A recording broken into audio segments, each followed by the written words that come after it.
he said a life of discipline is better than a life of regret. Yep, I love Um, that one. most people think that discipline takes away your freedom, but freedom is actually um, built upon discipline. For Mhm. example, I wanted to be a jazz pianist when I was a kid, and I practiced the scales like crazy, so I knew the structure of music and I could improvise my soul away from it. Or when I get in my car and I turn the steering wheel 30 degrees, the wheels turn 30 degrees only because of the discipline of the engineers to work it out so that would happen. That gives me enormous freedom, expands my radius of locomotion around the city. Every time that you adopt another discipline, you're expanding your freedom. You're not detracting from it. So when your food monster says, you just want to be spontaneous and free, you're actually giving up a lot of freedom not to adopt these disciplines. So that's Yeah. kind of a key thing that people I'd like to leave people with.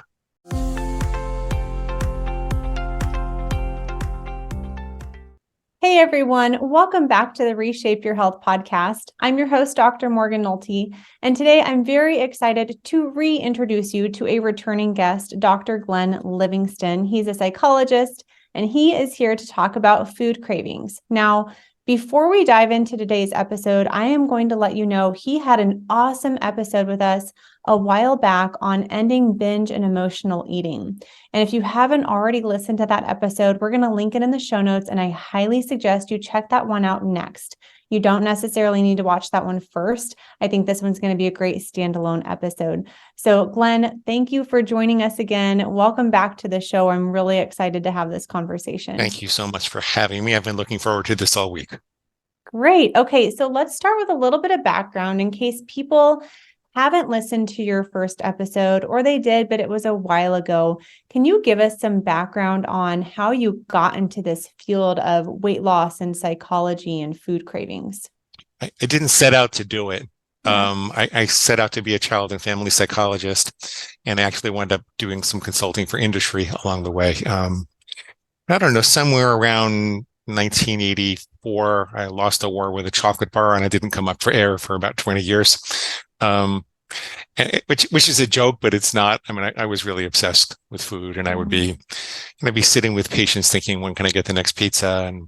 Um, and my triglycerides were ridiculously high, and I was almost 300 pounds, and I was suffering. I was really suffering myself. I come from a family of psychologists and psychotherapists, literally 17 people in the Oh family. my gosh. Yeah, if you I bet your something family gatherings are very interesting. well, when that's what everybody says. When something breaks, we all know how to ask it how it feels, but nobody really knows how to fix it. Mhm. Um, but it's important in terms of the story because I had the impression that I could love myself then. But the problem must be there's a hole in my heart. I must be missing something. I had to nurture my inner wounded child. And I spent 20 years trying to do that. I went to the best psychologists and psychiatrists, and I did Overeaters Anonymous, and went on a spiritual journey. And it was very healing psychologically. I think it made me part of who I am today, like a more compassionate and soulful person. You're not really supposed to say those things about yourself, but there's nobody behind me to tell you that. Um, but it didn't help with the food. I would get a little thinner and a lot fatter, and a little thinner and a lot fatter. There are a bunch of things that changed my mind about the approach somewhere as I was turning 40, thereabouts. Um, I'd been consulting for industry in addition to my clinical practice. My ex-wife traveled a lot for business, so I had a lot of time on my hands. And and I saw that they were engineering these hyperpalatable concentrations of starch and sugar and salt and excitotoxins, and it was all designed to hit to hit the bliss point in the reptilian brain without giving us enough nutrition to feel satisfied.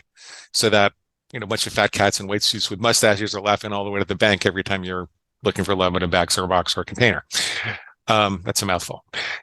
So I say, well, that's not really a psychological variable. That's not because, I had trouble with my mom when I was a kid, or because I was in a difficult marriage or something. That was an external force that had nothing to do with love. Same thing with the advertising industry. I saw the techniques that they were using to package things up and to advertise them in such a way that made them seem incredibly attractive.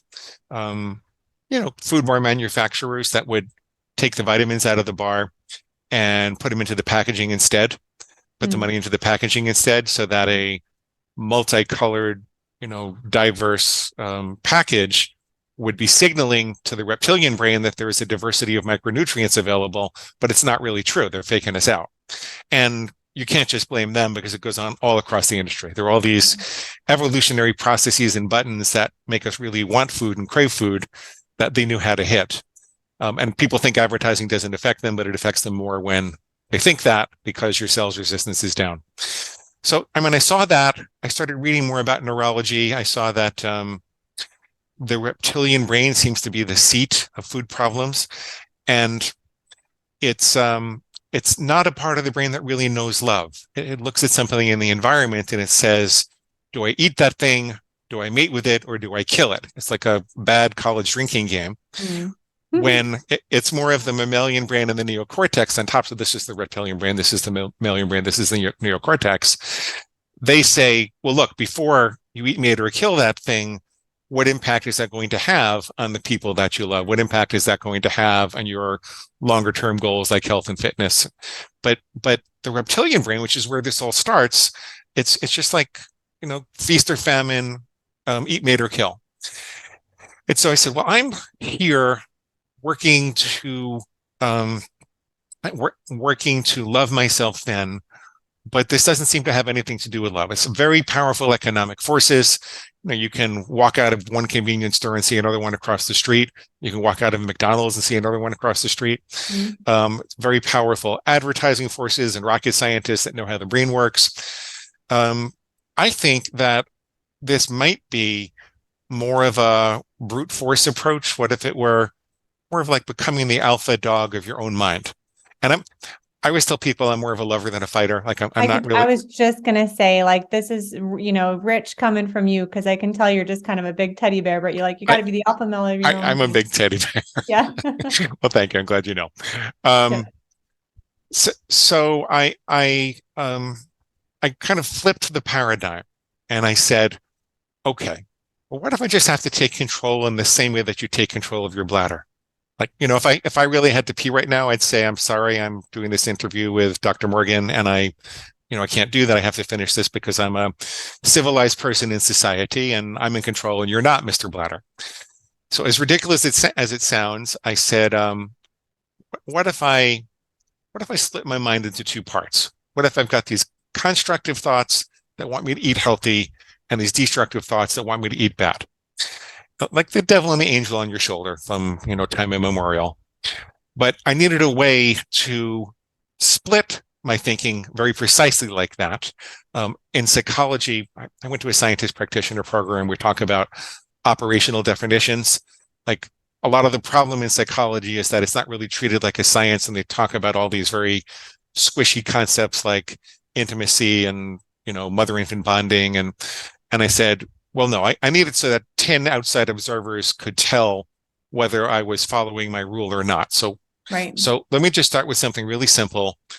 I always tended to struggle with chocolate. So let me say I will never have chocolate on a weekday again. I'll only have 2 ounces on Saturday afternoons. Very simple rule. And if you follow me around all month, you know if I did it or I didn't. Then if something, I'm going to give you the less embarrassing version because I wasn't going to teach this. So I had a more embarrassing version in my head. But I would say if I happened to be at a Starbucks looking at a chocolate bar on a Wednesday and I heard this voice that said, oh, just start your silly rules tomorrow. You worked out hard enough. This is not going to hurt. Go ahead and have a chocolate bar. One bite won't be so bad. It'll be just as easy to start tomorrow. I would say, wait a minute. That's not me. That's my inner, and I'll call it a food monster for this person. So I called it something else if you hear it in the literature, but that's my inner food monster. It's moaning for mush. Chocolate on a Wednesday afternoon is monster mush. I don't eat monster mush. I don't let monsters tell me what to do. Mm-hmm. So it gave me a cognitive mechanism, a thought tool that allowed me to wake up at the moment of impulse, and it kind of pried apart stimulus and response and give me a chance to make the right decision. I wish I could tell you that I immediately made the right decision all the time. This would be a great story if I did, but that's not what happened. Over the course of several years, I learned to disempower the crazy things that my monster would say. For example, it's not just as easy to start tomorrow. The principle of neuroplasticity says that if you have a thought and you reinforce that thought with chocolate, you're going to be more likely to have that thought tomorrow. You're going to be more likely to have the chocolate craving tomorrow. So you always have to use the present moment to be healthy. If you're in a hole, stop digging. Mm-hmm. So, my inner monster went through maybe 2 or 3 dozen different types of excuses like that over a couple of years. And I recovered the hard and slow way. I can do it much faster with people now. But before you knew it, what would happen is I would feel calmer. I would make the right decision. I would also kind of gravitate towards doing other healthier things for myself. So it wasn't just like there was a Nazi food policeman in my head saying, don't have chocolate. It was like, well, what are you going to do? And it would be have a kale banana smoothie, or, go take a 15-minute nap, or step outside of the rat race for a couple of minutes. And in retrospect, I now know that that was an important part of the process. I didn't focus on that in my book. Wrote the book, published it just a little after I got divorced in published before in 2015. Took off. It absolutely took off over the next year or two. Wound up with over 1 million readers and almost 20,000 reviews. And started running a coaching program for it, which also took off. And this was related to binge eating. This book, the coaching program, all of that, right? Yeah. Yep. Yeah. I focused it squarely in binge eating because I saw myself as a binge eater. Yep. I now know that a lot of this was applicable to people that just eat beyond their own best judgment. You don't have to be a binge eater to do it. But I thought I was only going to work with binge eaters. I thought I was only going to work with men also, by the way. I thought, oh, yeah? this is a crazy technique. No, women are not going to want to. It's too masculine a technique to do it. But 95% of my clients turned out to be women. So fast forward, about a year and a half or so ago, it started to become clear to me that while we're getting really good results, we would get a reported about 90% reduction in overeating after 1 month for the clients that engaged with our program. It drops down to like 55, 60% at a year, but it stays high for the people who keep using the tools, and it drops down for the people who don't. So we were doing pretty good at fixing people's thinking pretty quickly, and they were getting good results. But there was a chink in the armor, which was that eventually people would get they would get to this state where they go, oh, screw it, just do it. I don't care about my silly rules. I don't care about all the things that my inner food monster is saying that are wrong. Just do it. Hand over the chocolate. Nobody gets hurt. Right. Yeah. That's hilarious. Hand over the chocolate. No one will get hurt. Okay. So I wanted to figure out where that was coming from. Yeah. And, just so as not to go on and on forever, because I know I'm still responding to your first question. The answer turned out to be what psychologists would call organismic distress. Any time the body and the mind are in a state where it feels like it urgently needs resources or recuperation. So one of the biggest factors was that it would occur when people would skip a meal, or if some people would try to have meal replacement shakes all day long. And I just think there must be some micronutrients missing or something when they do that. Or in some other way, they weren't having regular, reliable nutrition. I get much better results for people if they put off fasting or intermittent fasting for a good 6 months until they get all the junk out of their system and they really get control of things. I much prefer people to have regular, reliable meals 3 times a day. I don't like people to lose weight too quickly unless the doctor says it's an emergency. Like a pound a week, half a pound a week is a really good rate.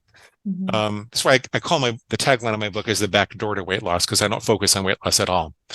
But most people do lose weight.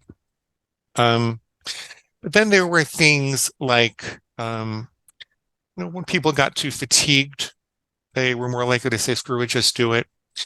If they were making too many decisions, there's a lot of research that indicates willpower is the ability to make good decisions, and we only have so much we can spend every day. There are only so many good decisions you can make every day, and that's why people screw up at night more I likely was than in the just morning. going to say that. Yes. Yep. Yeah.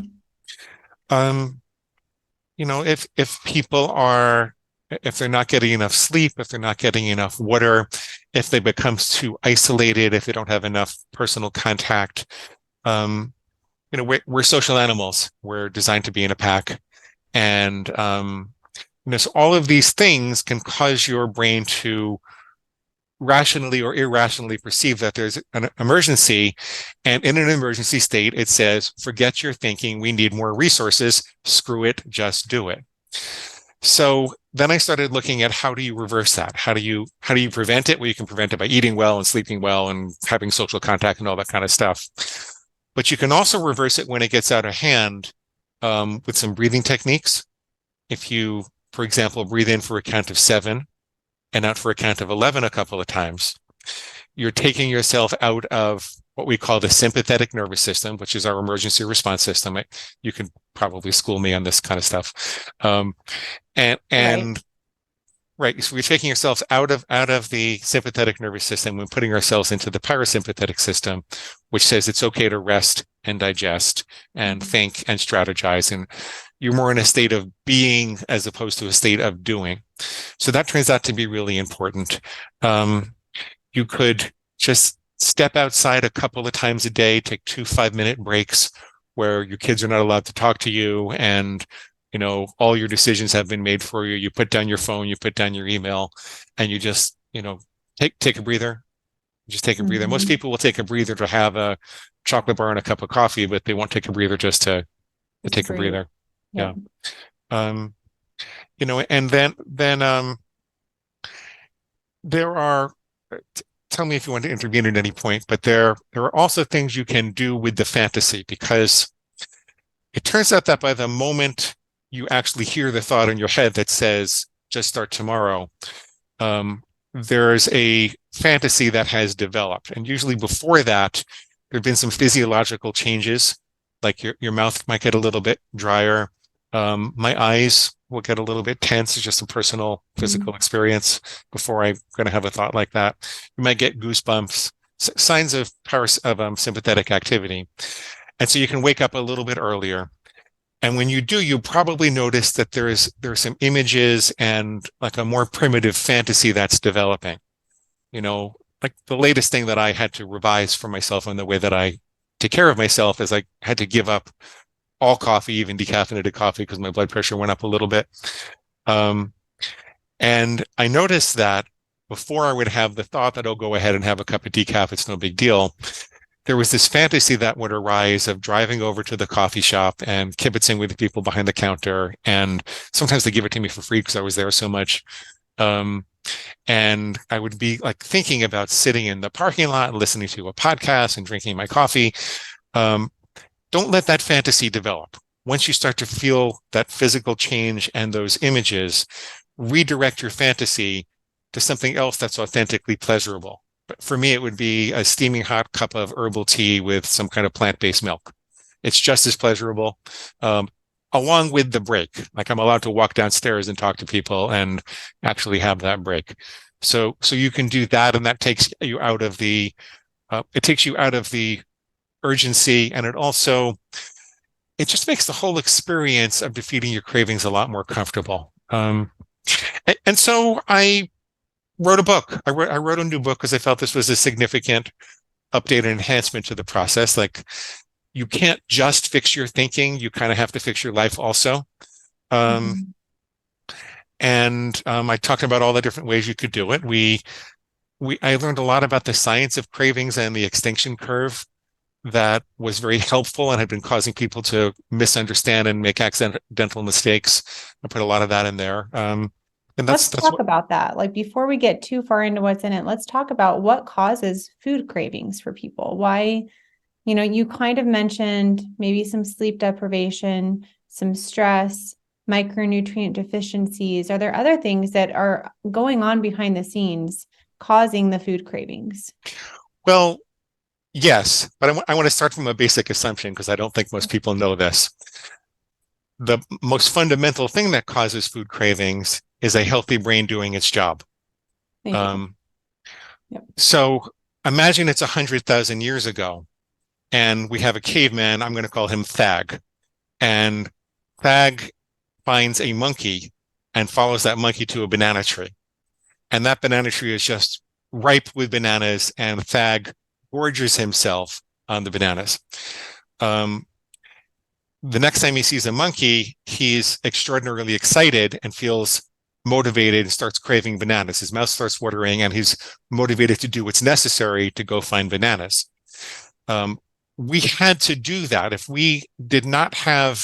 If our healthy brains did not develop a cravings mechanism, then Thag would have, hung around talking to Marta instead of going after the monkey to go find food. By the way, if he did not eat mass quantities when he found them in a scarce food environment, he could have starved.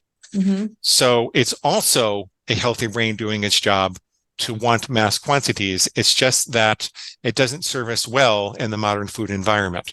But 100,000 years ago, when our brains were developing, it was kind of a good idea. So that's the first thing. Cravings are linked to food signals. The monkey in this caveman example is a food signal. Thag would start to salivate when he saw a monkey. In the modern environment, packaging is a food signal. The coffee shop logo on the outside as you drive down the street is a food signal. The smell of the pizza place as you pass it is a signal. So too could be physical experiences like the heat of the beach reminds you of having ice cream. It could be that time of the month, could be a food signal if you're accustomed to, feeling out of sorts and then, going and getting a bunch of sugar or starch or chocolate or something. And so the first paradigm shift I think most people have to have after realizing that cravings are a healthy brain doing its job. It's not a sign of a disease or a disorder or a condition in most cases from my experience, is that overeating, it's not a singular problem. It's a collection of problems. It's not a singular habit. It's a collection of habits. Each habit is linked to a particular signal. So for example, it takes about 30 days to label a daily habit as dormant if you stop rewarding it. So let's say I get pizza every day on the way home and it's kind of getting out of hand because I passed this one pizzeria and oh my God, it's, there's this guy named Gino and I always talk to him and he makes me the pizza just the way that I like it. When I start to pass that pizzeria, I start salivating. I feel like it's almost impossible to pass by the pizzeria. When you first start passing it by, your brain floods you with dopamine as you're passing it by to make you go do it. And then as you do pass it by, if you don't reward it, your brain depletes your dopamine and makes you miserable, thinking I'm going to torture you unless you go get it. That doesn't last forever, and there are ways to get through it. But let's say I decide I want to extinguish that. So I go through 30 days, and I want to come back if we could make a note to what actually happens during this 30 days, because that's important also. Okay. But I pass the pizzeria 30 times on the way home, or maybe 26 times because it's only on the weekdays. And by the end of the time there, it was a little torturous in the beginning, but by the end of the time there, I really don't crave pizzas as I pass the pizzeria. What's happened is my brain has labeled pizzerias as a dormant signal for pizza. The brain is very efficient. It wants to conserve energy. So it's not going to make you continue to crave things that you don't have. The craving is not erased. Your brain also is a calorie acquisition machine and wants to remember learnings indefinitely like that, unfortunately. But fortunately, you can label it dormant and it won't bother you. It's just you don't want to mistakenly think that, well, I've got this now, it's all together, and I can go back and just indulge it again. Now, you could also go through that extinction curve for what I call a conditional extinction. You don't have to give up the food entirely. If you only stop by on Friday nights with your friends on the way home, and you could have, 4 slices or whatever it was, your brain would start to incorporate the calendar as part of the food signal, and it would extinguish the cravings on all the other nights, but on Friday nights, not quite as strongly. But so the point is, you can You don't have to give up all your favorite treats. Most people don't. Like 2 out of 3 people don't. You have to conditionally bind them to a very specific set of conditions that you'll have them in, not have them on impulse or for emotions or on whim. You want to make these decisions with your head. So I was making the point that overeating is a collection of habits. Mm-hmm. Let's say that I used to play poker with my dad once a month at his house on Sundays, and we always used to have pizza. Well, I go for these 30 days and I'm no longer craving pizza as I pass the pizzeria, but then I show up at my dad's place and oh my God, I just can't resist and I go to town on the pizza, right? In fact, I don't leave enough for the other people and I think this doesn't work at all, right? This is just like I had 2 pizzas and thank God I didn't eat the boxes. Mm-hmm. If I didn't understand the way that cravings worked, if I thought it was a unitary habit, I'd say, well, I failed. This doesn't work. But it's not true. I didn't fail. I succeeded at extinguishing the pizzeria as a food signal for pizza. I didn't extinguish my experience at dad's as a food signal for pizza. And so you just kind of have to go through and you can brainstorm beforehand what all the different signals are, all the different places you crave it, but you might encounter something that you hadn't thought of. Don't interpret that as a failure. Just say, okay, there's one more signal that I have to extinguish. That's all it is. Okay, I'll pause for a second as I haven't taken a breath for a little while and see where you want to go with this, but I could say more about the extinction curve and how that all works. Well, you had mentioned that you wanted to talk about what happens during the 30 days of and what is the extinction curve? Because we never really define that. So I think let's define that and then talk about what happens in the 30 days. So if you were to graph time on the x-axis going horizontally, and you graph the intensity of the craving on the y-axis, most people think that when I decided to stop stopping at the pizzeria, that my craving should go straight down like this, like you're walking down the side of a mountain. It doesn't work like that. Here's why. Let's go back to our caveman. Let's say that Fag is all excited about monkeys and he, for a couple of months he sees monkeys and it's very reliable. He can always get to the trees. But after a while, they start to go barren. And then there comes a day when the monkey doesn't lead Fag to a tree, it leads him to a barren tree and Fag doesn't get any bananas. Would Fag stop following monkeys at that point? What do you think? I don't know. Maybe not, because he still thinks that that's his only source of food. Right. Yeah. Right. What would happen is that Fag's brain would double down on using dopamine to motivate him to try harder to follow monkeys to banana trees because it doesn't want to give up that calorie acquisition learning. So it wants to make sure that the reward hasn't become randomly available. As a matter of fact, even if the reward only occurred 20% of the time, Fag would still have an evolutionary advantage to keep following monkeys because 20% of the time is better than no monkey at all. It's only when Fag's brain really knew that monkeys no longer led to bananas that it would label that monkey as a dormant signal. The most motivating reinforcement schedule would be random. So if the bananas were available randomly with a monkey, like it wasn't just you had to follow 2 monkeys and you knew you were going to get one, but maybe you'd follow 4 monkeys and get nothing and then get one, and then you get one the next day too, and then you'd follow 6 monkeys. That's much more reinforcing because the brain never learns that it's not available. Think of a slot machine. I was just thinking that, yeah. It's called variable ratio reinforcement schedules. Or social media. Like that's what they use to keep you scrolling is they're like, okay, the algorithms know what you like. And so they push that to you every so often so that you keep coming back for more. Exactly. And you don't even know why you're doing it. Yeah. It feels like an unconscious process. So that is one of those little old ladies that get stuck at the slot machines in Las Vegas. Not only just little old ladies, but seem to see a lot of them there. Yeah. And this is why one of the biggest mistakes people make with their cravings is random reinforcement. Like they make a rule, they usually set the bar way too high and they dig in and they try as hard as they can. And you don't ever really know when you're going to give in. If you're going to give in, then do it by design in a specific day and time or in a specific environment in a specific amount. Otherwise, you're going to activate your brain's strongest craving mechanisms and you'll almost never get over that extinction curve.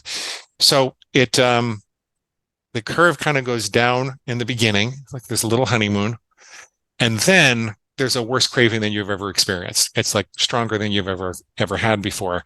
That's, trying to be sure the monkey just didn't find the wrong tree. They don't want to give up on it yet.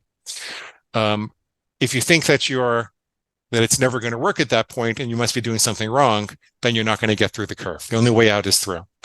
So you don't have to do anything about those feelings. It's just uncomfortable. I call it where the F is my pizza response. It's your brain throwing a little temper tantrum. But I always get pizza here. We always get pizza when we pass just okay. The same way you would do that with the toddler. You just leave that alone and you slowly let the curve fall down after that.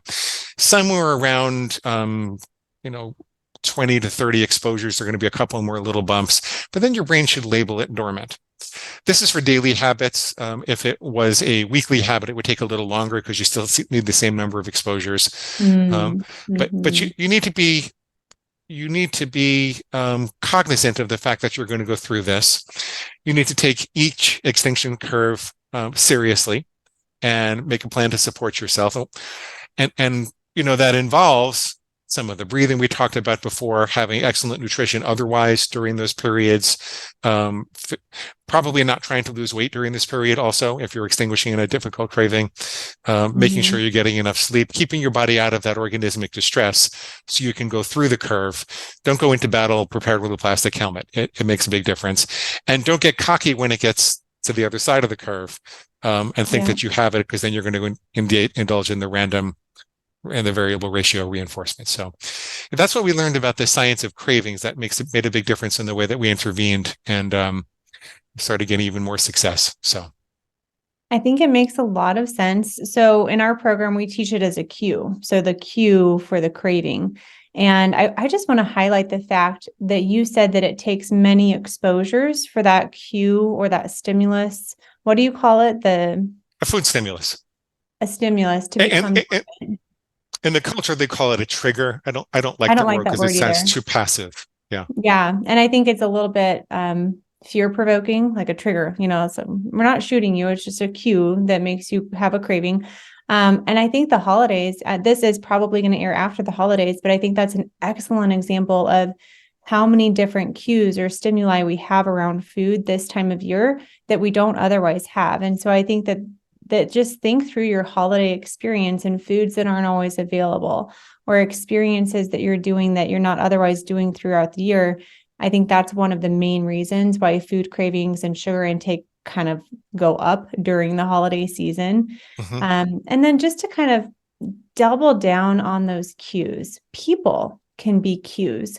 Your work environment can be cues. And I wanted to use a recent example from one of our Zivli members as an example here. She's lost 75 pounds. She's done so great. And she's getting really good at self-coaching. And so we were talking in office hours and she said, I had a family member staying in town and it was really stressing me out, and work has been really stressful. I wasn't sleeping well. And so as you kind of mentioned, she had a lot of insults that were reducing her stress resiliency, I would say, and making that reptilian brain kind of go into that fight or flight. I need fuel, I need resources mode. And she was shopping for a work potluck. She got this stuff for chili and she just saw cookies in the aisle. And she's like, I'm going to get those. And then she ate them. And then she felt, like crap the next day because her body is now sensitized to sugar. And so when she has sugar, she really feels the inflammatory effects and how it affects her brain. And so we dug into that during office hours on why she did that. Like, what were the thoughts? But I'm kind of curious, if you were coaching her, how would you start that conversation of discovery to understand the cue and why she did what she did, why she was having those cookie cravings, why she kind of said, okay, screw it. Typically, I teach a lot of what you teach too on the boundary. So typically her boundary around sweets is like, I'm going to allow myself to have a healthy dessert on Wednesday. Well, this was Tuesday, and so she just forgot about that boundary, even though she's been doing it week after week. And so I'm kind of curious, what approach would you take to that coaching conversation? So Okay, I want to go back to the issue of forgetting after I tell you the approach that I would take. Okay. Um, so you could partition it into before, during, and after, right? Mm-hmm. Usually, I find it's most helpful to have clients go over what happened before because they're usually not aware of how this was all building over the course of usually 12 to 24 hours. So I'll ask them to walk me through what happened the night before. You know, Mm-hmm. did they get good enough sleep? What were those insults? Um, and then in the course of doing that, after they've described it, I say, well, knowing now all of those things that happened that put you in a state of distress, what would you have done differently? If you could replay the situation, you know, would you have had a different conversation before you went to bed? Would you have eaten Mm-hmm. something different for breakfast? Um, would you have taken a 10-minute break during the morning? Um, would you would you have kind of skipped some of the high glycemic food that you had with part of breakfast? What would you have done differently? Like, because sometimes even my program is diet agnostic. I don't tell people exactly what to eat. I wish I could, but I find it doesn't work. Um, and so sometimes people have on their plan a certain amount of high glycemic food. And when they overdo it, it often is a precursor to, you know, the blood sugar going up and down and the hormones going up and down and feeling a sense of organismic distress, which is really based on physiological factors.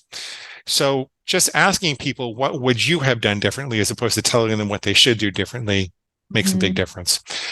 Then I'll say, when were you first aware of the impulse to get the cookies? Was it when they were right in front of you? Did you start thinking about it before then? What was going through your mind at the moment that happened? And I know that you don't remember your inner food monster saying anything at that point, but what might it have said if it had said something unconsciously? What might it have said to get you to break the rules? Because the cognitive component is important. We're focusing on organismic distress today, but the cognitive component is important. And I'd like to exercise people's mental muscles in terms of their ability to assign words to that space between stimulus and response. You see, I'll tell people, like, give me the answer after your food monster says, I don't know. Because, bless you, words are the food of the intellect. They're how we manage and control our instincts and emotions. And you want to develop your ability to use words to make better decisions. So if your food monster would have said something, what would it have been? Oh, you're exhausted. You're just doing way too much. Cookies would make it all better. Okay. So then once you do that, I can say, did the cookies make it better? Well, maybe for 18 minutes, it did make it better. But then after that, I felt awful and I really hated myself and I wish I didn't do it. And I was actually in a more negative mood, which, by the way, people don't talk about this enough, but there's research that says that these high glycemic foods that we eat really influence depression and negative thinking. So it's not just what you think about the foods and about you eating them, it's that it actually changes your hormonal balance. So that's just more difficult to think positive. Um, but so, you know, what was it that your food monster said? And let's just take a couple of breaths and make sure that we're in our rational mind. So take, call it the 7-11 breath, where you breathe in for a count of 7 and out for a count of 11, which I should probably do now, but we don't have time to do this. I have so much I want to say. Um, and you know, that calms you down and puts you in the state of being rather than doing so that you can actually think and use your faculties to do this. Well, what was wrong with what your food monster said? How was it lying to you? Usually wins with a half truth and a bigger lie.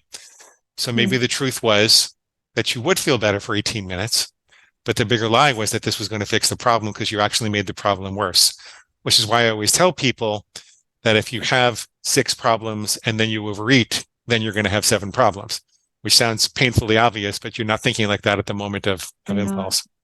Yeah. Mm-hmm. And I like them to do it in their own words. I'm giving you examples of what people might say to disempower, but Yeah. it's much better if they do it in their own words and they develop the ability to do this. And I tell them, okay, I want you to carry around a pen and paper. And every time you start to hear a thought that suggests that you break the rule, I want you to go through this process. Take the breaths, ask your food monster why you should break the rule, very specifically, write it down, and then ask your food monster, ask yourself, why is it wrong? What's wrong with it? And logically disempower that. You can take it a step further and say, um, what what about this would make you a happier, a better person if you didn't listen to the food monster now? We go through a process we call the big why, which is very specific to the rules people adopt. So if this woman made a rule that says, I'll never have more than one cookie per week and I'll never do it spontaneously, um, and I'll say, I would have asked her before this point, well, let's say you could follow that rule perfectly for a whole year. What would that do for you? Well, take me through a day, a year from now. I know your food monster says you can't do it, but what if you did it? What would be different? And they'll talk to me about being a little less inflamed or losing a little more weight or feeling more confident that they're in control or being more present or being a better role model for their kids. I mean, there are a number of things they could say, but they develop their own big why and I help them articulate that fantasy. And then I say, so what your food monster is really saying at that moment when it says, we need the cookies, we'll feel better. It's like, we need the cookies to feel better. It's okay to give up on your goals and dreams. And these are all the goals and dreams that you have. So you're actually depriving yourself of those goals and dreams by listening to the food monster. Then I'll usually ask them, what would you give up right away if you had the cookie? And they say, oh, well, the truth is that I feel I need the ability to problem solve and think well. And I would be able to do that much better if I had something that were, like some beans and greens or protein and greens or something that were more even keeled for my blood sugar.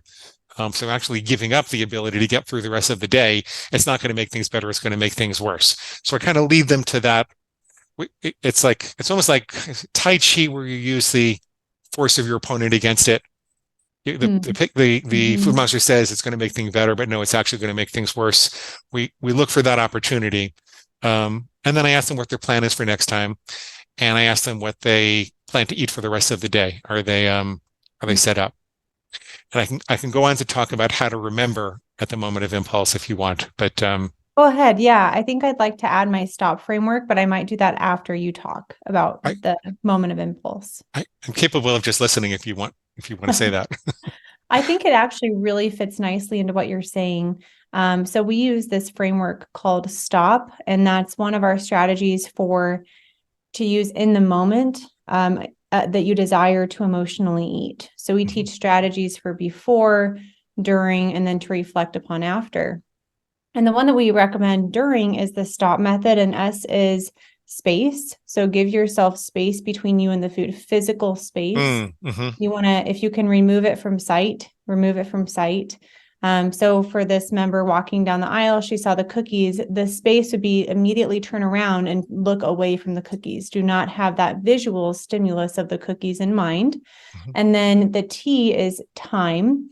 But just as another quick example, like space in your house, for example, if your partner wants popcorn at night and you're really committed to not eating after dinner, you might have to physically sit away from your partner out of reach of the popcorn. So space from the food.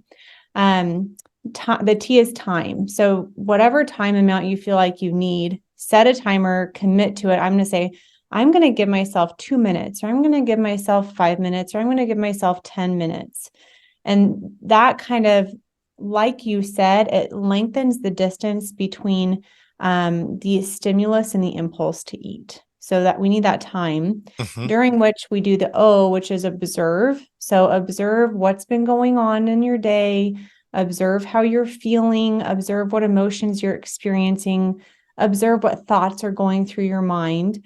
And then the P is to make a plan. So are you going to buy the cookies? Are you going to eat the cookies? Are you going to go and check out? And if you really want cookies later, you can drive back to the store and you can get those cookies, but it's probably not going to happen. So it's very similar to what you just said. We just kind of use that STOP framework. And that's what I always suggest when people have had an instance of emotional eating. And we're actually going to create these little magnets to put on people's fridges, to like remind yourself to stop. Like if you're in here to emotionally eat, just stop, space, time, observe. I want one of those. I want one of those. I'll email you after and I'll mail one to you. Okay. So, but I have a journal right here. And I was thinking too, we're big journal advocates as well. And you could just have your food monster journal, and it could just be this little thing that you keep in your purse. And during that observe and planning phase that we talk about, you can be writing down those notes, just like you said. So I just think I really second everything that you said there. I think it's a beautiful approach. And I'd love you to elaborate more on that moment of impulse that you were talking about before I shared the stop method. Okay. There is an awful lot of synergy, and I want to interview you about this in detail on my show, if that's okay. Yeah, of course. I think we're going to be buddies. I know. So I wanted to talk about how to remember at the moment of impulse, at the moment of temptation. Oh, I'm sorry. So are you talking about how she had the rule on Wednesday that she forgot about? Is that kind of what we're circling back to? Yeah. Okay, go. Yep. Is that okay? Or is there something else you want to talk about? Nope, that's perfect. Okay. I just wanted to be sure that I knew where we were going. Okay. So the brain wants to automate calorie acquisition. So it's not natural to pause at the moment of impulse. It's not natural. It's not natural to pause. It's not natural to think. The way one of my clients put it when I started to introduce some of the techniques I'm going to tell you about is, Glenn, I just can't stop when there's a big steaming plate of food in front of me. It just doesn't seem normal. And I wish I had told her, this was a couple of years ago, and I hadn't really thought this through yet. I wish I had told her that there's nothing wrong with her for feeling like that, because it's not natural. The problem is that we don't live in a natural food environment, so we have to do some unnatural things in order to combat it.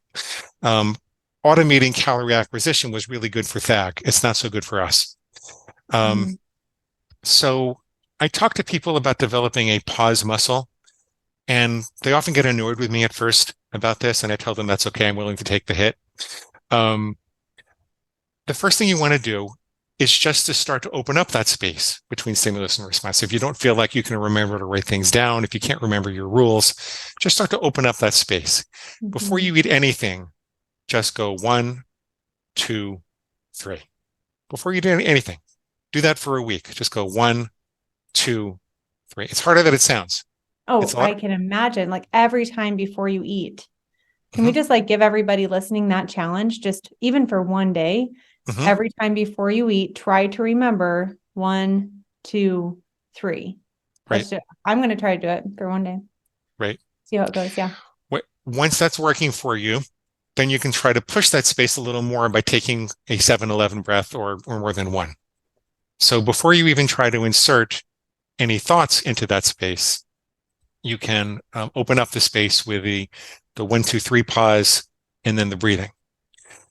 Okay. Once you have that space open, there's a wide variety of things you can do with it that will start to program your brain to automatically have the thoughts that you want when you're cued, when you encounter the food stimulus. So rather than hearing what the food monster says, which is, oh, you really need those cookies, they're going to make everything better, you actually could be automatically hearing the thoughts that you want, which is that cookies don't make things better, they make things worse. You could be hearing that. Here's how to do it, and then I'll tell you why it works. You would first work out your refutation and make sure that you're saying the right thing. If it really is cookies don't make things better, they make things worse, then that's okay. The point is, make sure that whatever mantra you're going to use is effective, because this technique will stamp it in. This will make it automatic. So you don't want to make something automatic that's not going to work for you. Once you know, oh, I wish I could remember that at the moment of impulse, then you can take advantage of what psychologists call operant conditioning. Behaviors that are followed by a food reward are more likely to recur. When I was in my 30s, I had a 125-pound Doberman Pinscher.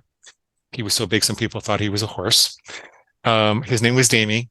And one day, before I was a plant-based person, I was standing by the refrigerator, and he happened to walk by and sneeze. I was eating a piece of cheese, so I gave it to him. You could see the wheels turning in his head, and he sits down, he looks up, he says, sneeze equals cheese. So he sneezes again. and so he learned that sneeze equals cheese. And I thought that was really funny. So I gave him another piece of cheese, and I kept that behavior up for years. So whenever he'd walk by, he would sneeze. That's called operant conditioning. Behaviors followed by a reward are likely to be repeated. It turns out that happens for thoughts too. That's why if you think just start tomorrow and then you eat something crappy, or I shouldn't say crappy, I should say sugary, rich, salty, that you'll be more likely to say just start tomorrow again tomorrow. In the normal course of events, your food monster gets to use that space better than you do because it has all the justifications and things that it says to get you to have highly palatable food, right? And so a chocolate bar is more reinforcing than a piece of chicken, right? Mm-hmm. The chicken could be reinforcing, but the chocolate bar is more reinforcing. Mm-hmm. So by saying cookies don't make things better, they make them worse, learning how to pause and saying cookies don't make things better, they make things worse, before you eat anything, then day in and day out, you're reinforcing cookies don't make things better, they make them worse. Cookies don't make things better, they make them worse. And so what your brain will start to do the moment that you reach for the cookies or any kind of food, it's just going to pop up there. So you can start to use this space between stimulus and response to program the thoughts that you want. You can put in elements of your big why. Every time I deny the food monster and comply with my plan, I'm one step closer to a medication-free, superactive lifestyle and lifelong freedom from torture, show your dieting and food obsession. You can, when it gets, my pause muscle is kind of big at this point. So I put things like that in. You can put in gratefulness. Why are you grateful to be on your plan? You can think of a couple of things and say that repeatedly. You can put in an inspirational quote if you want to. It's a way to really take control of your thoughts that most people have never thought of. And you could also put your rule in. If you're forgetting your rule, you could say your rule before you eat anything, and you won't forget your rule anymore. All the time. So, and I was thinking too, just we have kind of, you talk about your big why. We have our personal faith formula, which is a document we encourage everyone to read every morning.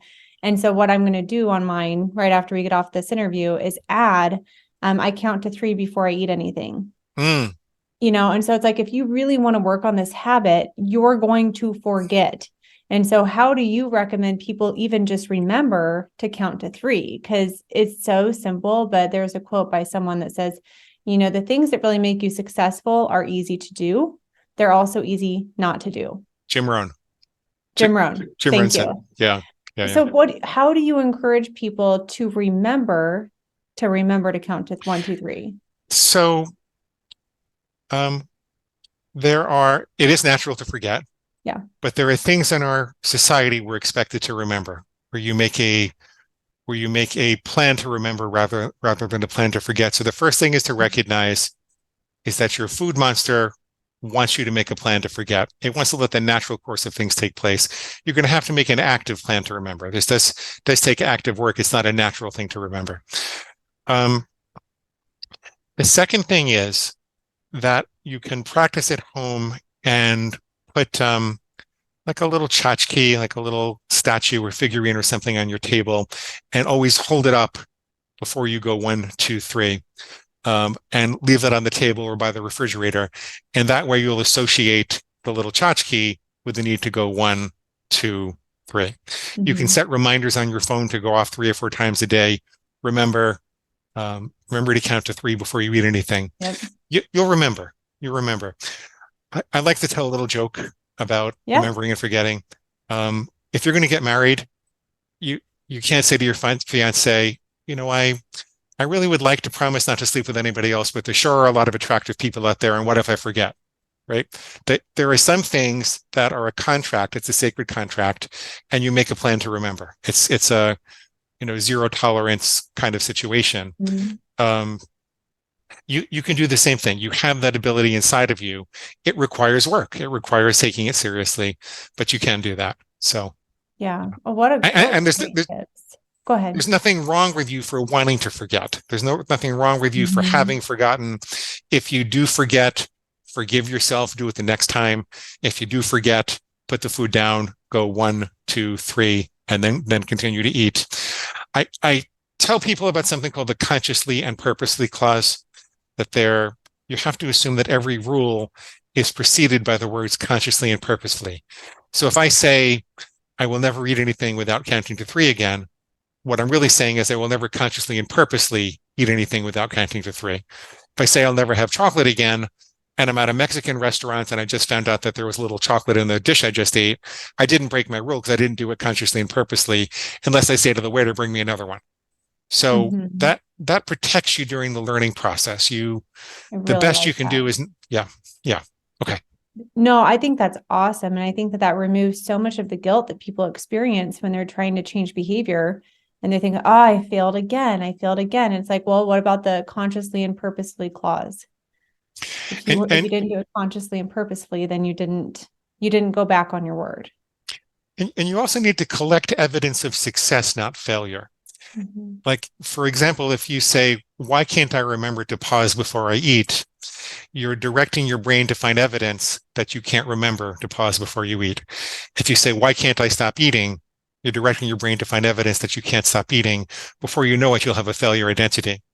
But if you say, well, look, I paused 80% of the time today. How did I do that? How could I improve on that? Then you're directing your brain to find evidence of success and you get stronger and stronger. Yeah. No, Yeah. I think this has been such a great conversation. I know we have a few minutes left. Is there any other big tips or strategies that you wanted to share on really controlling cravings? Well, there are probably a million of them. We could Um, talk a long I, time. I'll use another Jim Rohn quote though, because I'm a Yeah. fan of his too. He said, a life of discipline is better than a life of regret. Yep. I love Um, that one. Most people think that discipline takes away your freedom, but freedom is actually um, built upon discipline. For Mhm. example, I wanted to be a jazz pianist when I was a kid, and I practiced the scales like crazy, so I knew the structure of music and I could improvise my soul away from it. Or when I get in my car and I turn the steering wheel 30 degrees, the wheels turn 30 degrees only because of the discipline of the engineers to work it out so that would happen. That gives me enormous freedom, expands my radius of locomotion around the city. Every time that you adopt another discipline, you're expanding your freedom. You're not detracting from it. So when your food monster says, you just want to be spontaneous and free, you're actually giving up a lot of freedom not to adopt these disciplines. So that's Yeah. kind of a key thing that people I'd like to leave people with. I love that. Yeah. I think it's a lot easier for us to desire instant gratification instead of appreciate delayed gratification. Hmm. And that's another reason why we really encourage people to read their personal faith formula every single morning because it puts that why right in front of your face. You're wearing glasses right now. It's like you're putting on your lens for the day of how you want to show up in the world. And it gives you that reminder throughout the day as those food monster thoughts come up to arm you. It's like you said, Exactly. don't go through this process with a plastic helmet on. So that's kind of putting on your armor for the day. And we could go on for hours. I mean, we could probably talk all day long about We different could. coaching strategies and all that. I'm We could. excited to come on your podcast. And Yes, I, please. yeah, can you just share a little bit more about where people can get your book and learn more about you? So I've made the book free for Kindle, Nook, and PDF if you go to defeatyourcravings.com and sign up for the reader bonus list. Click the big blue button when you get there, and you'll get a free copy of the book in electronic format. The hard copy and the paperback and the Audible have a customary charge. Um, I'll give you a couple of other things if you do that. One is a set of food plan starter templates. So we thought through the types of rules you might use for, low carb versus high carb, vegetarian versus carnivore. I'm a plant-based person myself, and it kind of comes out sooner or later, but I don't tell people how they have to eat. Um, and the third thing I'll give you is I know that it sounds a little harsh. Why is this doctor talking about a monster inside of him? It kind of sounds a little bit weird. But well, if you knew what I used to call it, then you'd think it sounded harsh. Listen to the first interview. Yeah. Listen to the first interview. Yeah. Um, but it's actually a very compassionate process that takes people from feeling hopeless and despairing and frustrated about their cravings to feeling extraordinarily hopeful and enthusiastic in just one session. So I wanted people to hear that, so I recorded a whole bunch of sessions. You'll get that all if you go to defeatyourcravings.com, click the big blue button. You can listen to my podcast. You can learn about our coaching programs if you need help. I don't hold anything back in the book and the free material. So there's enough there for you to recover on your Mhm. own. It's just if you want to do it faster, better, stronger, then we can help you. Yeah, and I love this just as an ancillary resource. We have a master class on ending emotional eating, and I'm definitely gonna, if it's not already in there, it might already be in there just as another resource for people to dive deeper into these food cravings, because Thank you. I think we can never have too many tools in our toolbox as coaches, as human beings. Like, knowledge is power when it's applied. And I think that you've done a really nice job, not just of harnessing the knowledge, but putting it into frameworks and playbooks that people can then take and implement to really see the results that they want to see. So I appreciate all of your work. I know it's a labor of love and that you're making a big impact. And thanks for sharing that on the podcast today. Thank you so much, doctor. I really appreciate Yeah, it. we'll talk soon. Thanks. Okay.